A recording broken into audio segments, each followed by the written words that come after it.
ಕಾರ್ಗಿಲ್ ವಿಜಯ್ ದಿವಸ್ ರಜತ ಜಯಂತಿಯ ಸ್ಮರಣಾರ್ಥ ಭಾರತೀಯ ಸೇನೆಯ ಒಡಿಶಾದ ಡೆಲ್ಟ್ ತಂಡದ ಬೈಕ್ ರ್ಯಾಲಿ ಧನುಷ್ಕೋಡಿಯಿಂದ ಬೆಂಗಳೂರಿಗೆ ನಿನ್ನೆ ಆಗಮಿಸಿತು. ಮದ್ರಾಸ್ನಲ್ಲಿರುವ ಕಾರ್ಗಿಲ್ ಯುದ್ಧ ಸ್ಮಾರಕಕ್ಕೆ ಮಹತ್ವದ ಯಾತ್ರೆ ಕೈಗೊಂಡಿದ್ದು, ಹಿಮಾಚಲ ಪ್ರದೇಶದ ಮನಾಲಿ, ಸರ್ಜು ಮತ್ತು ಲಡಾಖ್ನ ನ್ಯೋಮಾ ಮೂಲಕ ಸುಮಾರು 4000 ಕಿಲೋಮೀಟರ್ಗಳನ್ನು ಕ್ರಮಿಸಿ ಸೈನಿಕರಿಗೆ ಗೌರವ ಸಲ್ಲಿಸಲಿದ್ದಾರೆ.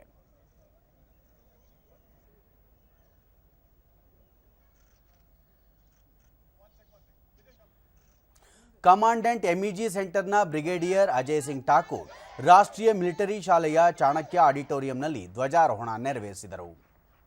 ಈ ಸಂದರ್ಭದಲ್ಲಿ ಕಾರ್ಗಿಲ್ ಯೋಧರನ್ನು ಸನ್ಮಾನಿಸಲಾಯಿತು.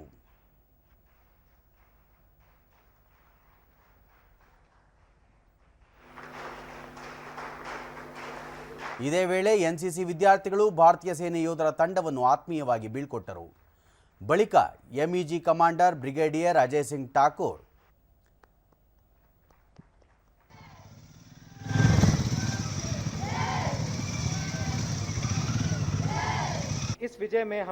ಬಳಿಕ MEG commander brigadier Ajay Singh Thakur NCC ದೇಶದ ಭವಿಷ್ಯದ ತಂಡವಾಗಿದೆ. ಈ ಬೈಕ್ ರ್ಯಾಲಿಯ ಮೂಲಕ ಕಾರ್ಗಿಲ್ ಯುದ್ಧದಲ್ಲಿ ದೇಶಕ್ಕಾಗಿ ಪ್ರಾಣ ಅರ್ಪಿಸಿದ ಹುತಾತ್ಮ ಯೋಧರನ್ನು ಸ್ಮರಿಸಲಾಗುತ್ತಿದೆ ಎಂದರು. अपने राष्ट्र के लिए अपनी उम्र, शक्ति और साहस का जज्बा दिया है और आज भी अपना कर्तव्य एवं जिम्मेदारियां निभाते हुए सेना का मान सम्मान बढ़ा रहे हैं. आपके इस सर्वोपरि सेवा भाव और राष्ट्र प्रेम के जज्बे का ये देश हमेशा आभारी रहेगा. ಬೈಕ್ ಸಾಹಸಿಗರ ತಂಡದ ಮುಖ್ಯ ಸಂಯೋಜಕ ಲೆಫ್ಟಿನೆಂಟ್ ಕರ್ನಲ್ ಮನೋಜ್ ಕುಮಾರ್ ನಾಯಕ್, ಕಾರ್ಗಿಲ್ ವಿಜಯೋತ್ಸವದ ಸ್ಮರಣೆಗಾಗಿ ಈ ರ್ಯಾಲಿ ನಡೆಸಲಾಗುತ್ತಿದೆ.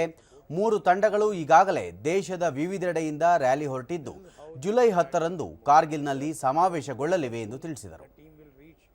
Delhi on 26th of June, 27th June the team will flagged off toward Dras, and 10th July the entire team will reach to Dras Kargil War Memorial, and this is how this entire the D5 motorcycle expedition is going to culminate.